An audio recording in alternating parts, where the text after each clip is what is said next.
दोस्तों 14वीं शताब्दी यूरोप के इतिहास का सबसे बुरा दौर बनकर आई। ये वो समय था जब ईसाई धर्म की ओर यूरोप का झुकाव बेहद अधिक हो चला था। चर्च के बाहर प्रार्थनाओं के लिए लाइनें लगी रहती थी। चर्च के पादरी भगवान की तरह माने जाते थे। पादरी जो आदेश देता पूरी जनता, यहाँ तक के राजा भी बिना कोई सवाल किए उस आदेश को मानता। पादरी जिसे चाहे मरवा सकता था, जिस पर चाहे कृपा बरसा सकता था। ईसाई धर्म से जुड़कर यूरोपवासी बड़े ही खुश थे, क्योंकि उन्हें ऐसा लगने लगा था कि अब उन्हें आखिरत में भी स्वर्ग या जन्नत हासिल होगी। ये जन्म, ये जीवन उन्हें केवल इसलिए मिला है कि वो ईश्वर को याद कर सकें और ईसाई बन सके। वास्तव में उनका असल ठिकाना तो जन्नत है। इसलिए यहाँ जीवन में चल रही कठिनाइयों से भी इन लोगों को कोई शिकायत नहीं होती, क्योंकि ये लोग मानते थे कि मौत के बाद शुरू होने वाला जीवन ही वास्तविक जीवन है। यानी ईसाईयत यूरोप में खुशहाली लेकर आई। लेकिन 14वीं शताब्दी के मध्य में कुछ ऐसा घटित हुआ जिससे यूरोप वासियों का ईश्वर से विश्वास ही उठ गया। उन लोगों को लगा कि शायद ईश्वर उनसे नाराज है। हर ओर लाशें बिखरी पड़ी हुई होती थी। जानवर आदमखोर हो गए, जिन्हें मानव मांस का स्वाद बेहद अधिक भाता था। सुबह तक जो इंसान स्वस्थ होता, शाम होते होते वो बीमार होकर मारा भी जाता।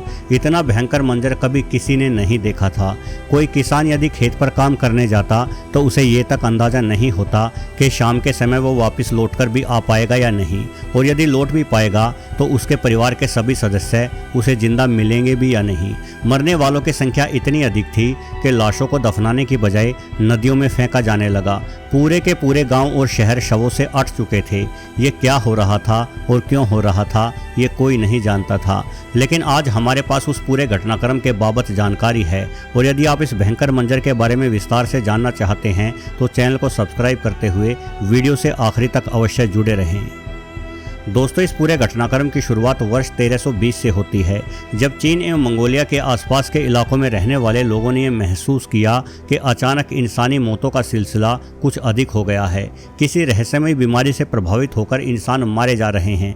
धीरे धीरे ये बीमारी वर्ष 1330 तक भारत की ओर भी आई। हालांकि ना ही भारत में और ना ही चीन में इस बीमारी ने कोई बड़ा कहर ढहाया। असल में उन दिनों विभिन्न बीमारियों के इलाज बहुत कम होते थे, इसलिए लोगों का ऐसे में बीमार होकर मारे जाना सामान्य घटना ही मानी जाती थी। लेकिन ये बीमारी दबे पांव यूरोप की दिशा में भी फैलने लगी। सिल्क रूट के जरिए हो रहे व्यापार में जहां एक और सोने चांदी से लेकर मसालों तक का लेन देन हो रहा था, वहीं दूसरी ओर इस व्यापार के साथ साथ चाहे अनचाहे ये अनजान बीमारी भी यूरोप की ओर बढ़ती जा रही थी। वर्ष 1347 में मंगोलों द्वारा काफा शहर पर हमला बोला गया। काफा, जिसे फिलहाल फिडेशिया कहा जाता है, वर्तमान यूक्रेन का हिस्सा है। मंगोलों ने काफा पर हमला इसलिए किया क्योंकि वो शहर की बंदरगाहों को कब्जा कर यहाँ से समुद्र के जरिए भी यूरोप की ओर व्यापार करना चाहते थे। काफा शहर मंगोलों के लिए जीतना आसान था, किंतु जब तक वो रहस्यमय बीमारी उग्र रूप धारण कर चुकी थी, मंगोल सैनिक बिना लड़ाई किए ही मारे जाने लगे। हालांकि उन्होंने फिर भी लड़ना नहीं छोड़ा और काफा पर किसी तरह से कब्जा कर लिया गया। काफा की ओर से लड़ने वाले सैनिक 12 जहाज़ों में सवार होकर मंगोलों से अपनी जान बचाने के लिए इटली के शहर सिसिली की ओर दौड़े। लेकिन उन सैनिकों में से कोई भी जिंदा सिसिली नहीं पहुंच पाया, क्योंकि मंगोलों के साथ साथ काफा के सैनिक भी अब उसी रहस्यमय बीमारी का शिकार होकर काल का ग्रास बन गए। वो सुबह का समय था और वर्ष था 1347। महीना अक्टूबर का था, जब सिसिली में मौजूद लोगों ने करीब 1 दर्जन जहाज़ों को अपनी ओर आते हुए देखा। जब ये जहाज़ किनारे पर आकर लगे तो सिसिली के निवासी जिज्ञासावश इन जहाज़ों में चढ़ गए। उन्होंने पाया कि इन जहाज़ों पर काफा के सैनिक मरे हुए पड़े थे। कुछ सैनिक जिंदा भी थे तो उनकी सांसें उखड़ रही थी। शरीर आग की भांति बुखार से तप रहा था। पूरे शरीर पर बड़े बड़े फोड़े बने हुए थे, जिनसे गहरे काले रंग का खून भी बह रहा था। ये मंजर देखकर शाम होते होते सिसिली के लोगों ने उन जहाज़ों को वापस समुद्र में दूसरी दिशा की ओर मोड़ दिया, क्योंकि वो लोग नहीं चाहते थे कि लाशों से भरे हुए इन जहाज़ों के कारण उनके ऊपर कोई समस्या आए। लेकिन बेचारे सिसिली के मासूम निवासी ये नहीं जानते थे कि समस्या तो उन पर आ चुकी है। भले ही जहाज़ों को और जहाज़ पर मौजूद मुर्दा एवं जिंदा लोगों को वापस भेज दिया गया था, लेकिन इस जहाज़ पर कुछ ऐसे भी जिंदा जीव थे जो जहाज़ के रुकते ही सिसिली शहर में उतर चुके थे और उन पर किसी ने भी ध्यान नहीं दिया। ये जीव थे चूहे। असल में जो बीमारी चीन से होती हुई यूरोप तक आई थी, उस बीमारी को ढोने वाले शैतान चूहे ही तो थे। चूहों के जरिए अब यूरोप पहुंची है बीमारी, जिसे आगे चलकर ब्लैक डेथ यानी काली मौत के नाम से जाना गया ने यूरोप में तुरंत उत्पात मचाना शुरू कर दिया। जितने लोगों को इस बीमारी ने चीन या भारत में पिछले 20 सालों में बीमार किया था, उतने लोग तो यूरोप में हर दिन बीमार होने लगे। असल में बैक्टीरिया और वायरस बड़ी तेजी से खुद में परिवर्तन कर सकते हैं। यूरोप पहुंचते पहुंचते काली मौत का यह बैक्टीरिया खुद को म्यूटेंट करते हुए बेहद संक्रामक रूप ले चुका था। अब इसके फैलने की क्षमता पहले की तुलना में हजारों गुना अधिक हो चुकी थी। शुरुआत में शायद इंसान का इम्यून सिस्टम काफ़ी हद तक इस बैक्टीरिया को रोक सकने में सक्षम था, लेकिन बैक्टीरिया के म्यूटेंट होने के बाद अब यह इंसानों के इम्यून सिस्टम द्वारा नियंत्रित कर पाना मुश्किल हो रहा था। इस बैक्टीरिया को येरसिनिया पेस्टिस नाम दिया गया है, जो असल में एक पिस्सू द्वारा फैलता है और ये पिस्सू चूहे जैसे छोटे जानवरों के शरीर में पाए जाते हैं। यानी चूहे सीधे तौर पर इस बीमारी से जुड़े हुए नहीं थे, किंतु उनका शरीर बैक्टीरिया के लिए यातायात का साधन बना हुआ था। अब समस्या ये है कि चूहे हद से ज़्यादा तेज़ी से अपनी संख्या बढ़ाते हैं। एक मादा चूहा एक ही बार में 12 बच्चों तक को जन्म दे देती है और मात्र 3 महीनों बाद ही वो 12 बच्चे भी प्रजनन करने लायक हो जाते हैं। साथ ही सभी मादा चूहे प्रत्येक 20 से 22 दिनों में दर्जनों की संख्या में नई संतान उत्पन्न कर सकते हैं। आप जानकर शायद दंग रह जाए, लेकिन मात्र एक जोड़े चूहों से ही लगभग 3 वर्ष में 50 करोड़ चूहे बनाए जा सकते हैं। माना जाता है कि यूरोप के लोग उन दिनों काफ़ी गंदगी वाले माहौल में रहा करते थे और ये गंदगी का माहौल चूहों को बड़ा रास आया, जिस वजह से चूहों ने तेज़ी से अपनी संख्या बढ़ाई और चूहों के साथ ही उन पर सवार रहने वाले एवं बीमारी फैलाने वाले पिस्सू भी तेज़ी से बढ़े और इंसानी मौतों का सिलसिला शुरू हो गया। प्रतिदिन हजारों इंसान मारे जाने लगे। पूरे गांव के गांव इंसानों से विहीन हो गए। जब तक किसी एक व्यक्ति का अंतिम संस्कार करके परिवार वाले वापस आते, तब तक घर में एक नई लाश उनका इंतजार कर रही होती। इस बीमारी यानी ब्लैक डेथ के शुरुआती लक्षण सरदर्द और तेज बुखार के साथ शुरू होते। बुखार इतना तेज होता कि बीमार व्यक्तियों को ये आभास तक नहीं होता कि वो कहाँ पड़े हैं। लगातार उल्टियाँ होने लगती। जब पेट में मौजूद सारा भोजन और पानी बाहर निकल जाता तो उल्टियों से खून गिरना शुरू हो जाता। अगले कुछ दिनों में ही रोगी के शरीर पर बड़े बड़े फोड़े दिखाई देने लगते। ये फोड़े धीरे धीरे सेब के आकार तक के हो जाते थे। इन फोड़ों को बुबोनिक कहा गया है और इनके नाम पर इस बीमारी को बुबोनिक प्लेग का औपचारिक नाम भी दिया गया। बुबोनिक प्लेग का शिकार व्यक्ति करीब 1 सप्ताह तक बुरी तरह से तड़पने के बाद अंततः मारा जाता। हालांकि कुछ लोग बीमार होने के बाद ठीक भी हो जाते, लेकिन ऐसे लोगों की संख्या महज 100 में से 30 ही होती। मतलब इस महामारी की मृत्यु दर करीब 70% मानी गई है। इटली से शुरू हुई ये ब्लैक डेथ धीरे धीरे यूरोप के हर देश में फैलने लगी। ये बीमारी जहाँ भी जाती लाशों का अंबार लगा देती। कोई नहीं जानता था कि आखिर लोग मर क्यों रहे हैं, और ये भी लोग नहीं जानते थे कि ये तो सिर्फ एक शुरुआत है।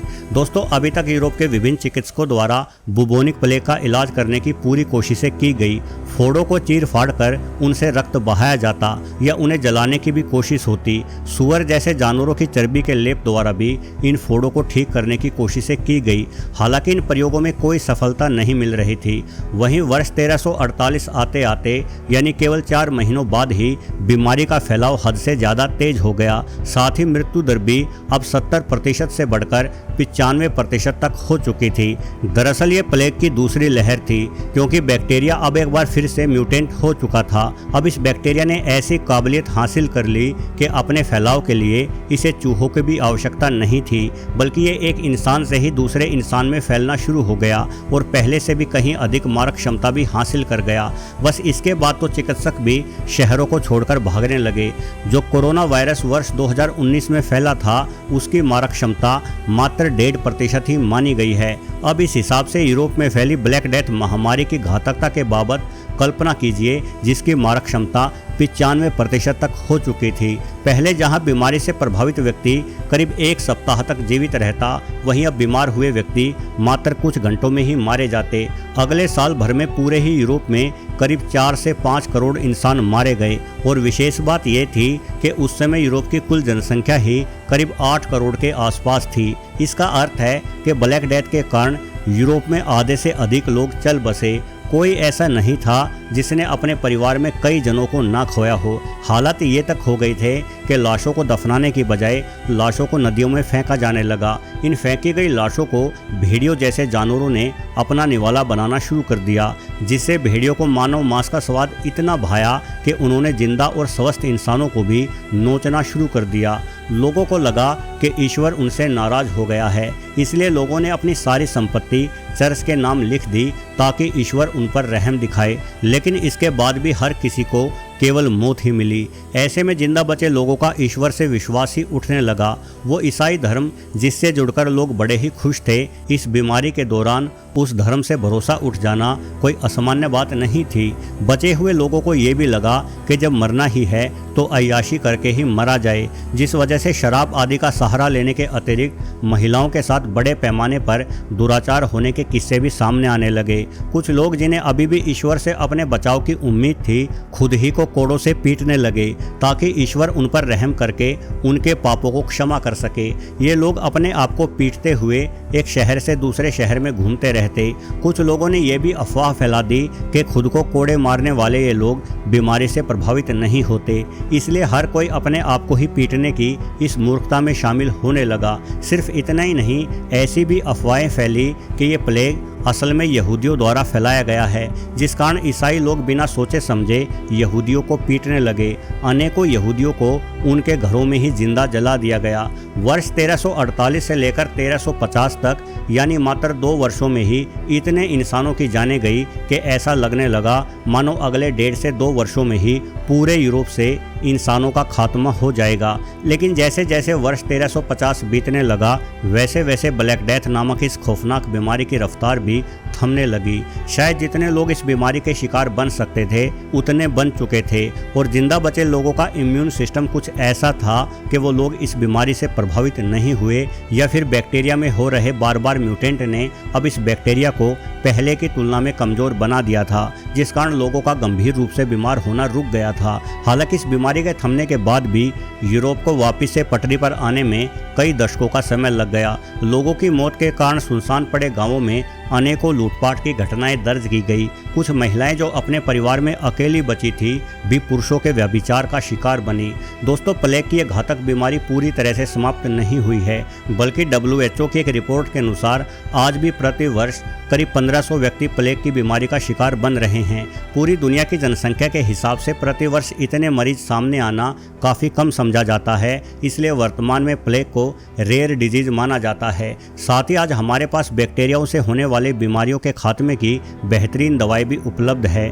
इसलिए WHO के अनुसार वर्तमान में भी यदि प्लेग को बिना इलाज के छोड़ दिया जाए तो इसकी मृत्यु दर करीब 70% है। वहीं यदि समय रहते एंटीबायोटिक दवाओं द्वारा इलाज शुरू कर दिया जाए तो वर्तमान में प्लेग की मृत्यु दर मात्र 5% ही मानी जाती है। यानी हम उम्मीद कर सकते हैं कि आने वाले भविष्य में ये महामारी कोई उग्र रूप धारण नहीं कर सकेगी। हालांकि आने वाला भविष्य हमेशा ही अनिश्चित होता है। ये वीडियो आपको कैसा लगा ये कमेंट करके ज़रूर बताएं। यदि वीडियो पसंद आया हो और आपने चैनल को सब्सक्राइब नहीं किया है तो बिना देरी के सब्सक्राइब बटन भी दबा डालें। अंत तक वीडियो देखने के लिए आपका बहुत बहुत धन्यवाद।